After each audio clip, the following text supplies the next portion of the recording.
Hey you sleepy Snorlax, it's Vaaraiant and welcome back to the channel. Today we're diving into the fantastic world of the Pokémon Trading Card Game. Whether you're a newcomer or looking to polish up your skills, this guide will walk you through everything you need to get started. Let's jump right in and master the basics of Pokémon TCG. First things first, let's get set up. Each player needs a deck of 60 cards. Your deck should be a balanced mix of Pokémon cards, trainer cards and energy cards. Of course, make sure to shuffle your deck thoroughly before the game starts. You can get the lists online at sites like Limitless TCG for the best meta experience. At the start of the game, each player draws a hand of 7 cards. We call that the starting hand. You'll need at least one basic Pokémon card to begin. Place your basic Pokémon in the active spot, which is the front position where it will battle, and add any additional basic Pokémon on your bench, which is the reserve area. Each player also places 6 prize cards face down. Your goal in the game is to draw all your prize cards by knocking out your opponent's Pokémon. Typically, Pokémon are worth 1 prize card, while Pokémon with special designs like EX, GX or V, V-Star are worth 2 or more. Besides your deck and prize cards, there are a couple more areas to manage: the discard pile and the loss zone. The discard pile is where cards go after they're used or knocked out. The loss zone is a special area for cards that are placed under specific conditions and cannot be recovered during the game. Of course, as previously mentioned, we also have the active spot and the bench, as well as the area for the deck and the prize cards. Each turn is divided into several phases based on the sequencing needed in the game. Let's walk through each phase and see how a casual turn should look like. Draw phase. Begin your turn by drawing a card from your deck. This helps you build your hand and gives you more options. Bench phase. Here you can place basic Pokémon from your hand onto your bench. The bench is where you prepare Pokémon for future battles. If your active Pokémon gets knocked out, you need to promote a Pokémon from your bench into the active spot. If you're unable to do that, you lose the game. Use abilities. During your turn, you can use Pokémon abilities. These are special effects that can give you an advantage. For example, Comfey's ability Flower Selecting allows you to look at the top 2 cards of the deck, put one in the loss zone and keep the other. Of course, Comfey needs to be in the active spot. Abilities can provide crucial benefits and strategic options, so sequence them wisely. Play trainer cards. Trainer cards are vital for gaining strategic advantages. There are 4 main types. Item cards.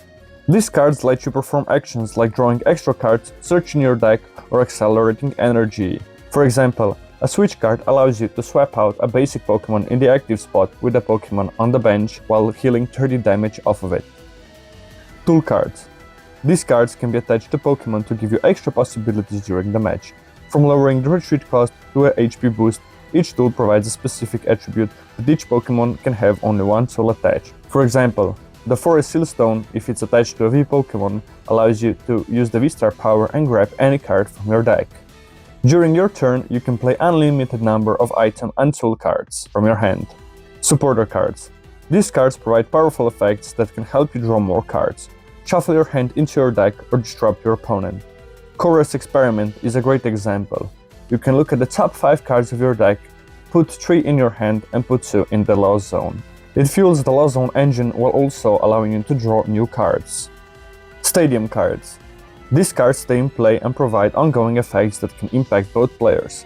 For instance, Temple of Sinnoh disables all effects of special energy in play. Attach energy. Attach an energy card from your hand to one of your Pokémon. You can only attach 1 energy per turn, so use this phase to power up your Pokémon for their attacks. If you have a Stage 1 or Stage 2 evolution card that matches one of your Pokémon on the bench or in the active spot, you can evolve it. Evolving your Pokémon can enhance its abilities and make it stronger in battle. You cannot evolve a Pokémon that you've put in play this turn. You can only evolve the Pokémon if its pre-evolution has been in play for 1 turn. Retreat. You can also retreat your Pokémon once per turn.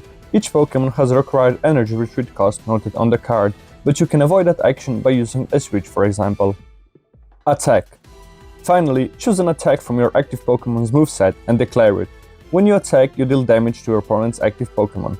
If you deal enough damage to knock out the Pokémon, you can take 1 or more prize cards depending on the type of the Pokémon. Attack is the last action in your turn, so make sure you have done everything you have needed before announcing the attack. In addition to knocking out Pokémon, there are other ways to win the game. First option, take all your prize cards. If you knock out enough of opponent's Pokémon and you take all 6 prize cards, you win the game.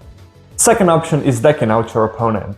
If your opponent is unable to draw a card at the start of his turn, he loses the game, and same of course happens to you. Third option is resource management. Sometimes depleting your opponent out of his resources can be a strategic way to win without even attacking. Here are also a few tips to help you get started. First, plan your deck. Balance your deck with a good mix of energy and trainer cards. For the best possible lists, check online at sites like Limitless, TCG or results from the previous tournaments, and you will find the most optimal meta lists there. Know your cards. Understand the strengths and weaknesses of your Pokémon and their abilities to make better strategic decisions. Use trainer cards wisely. Trainer cards are significant to the game, so use them wisely and in the best strategic possibilities to help you win the game.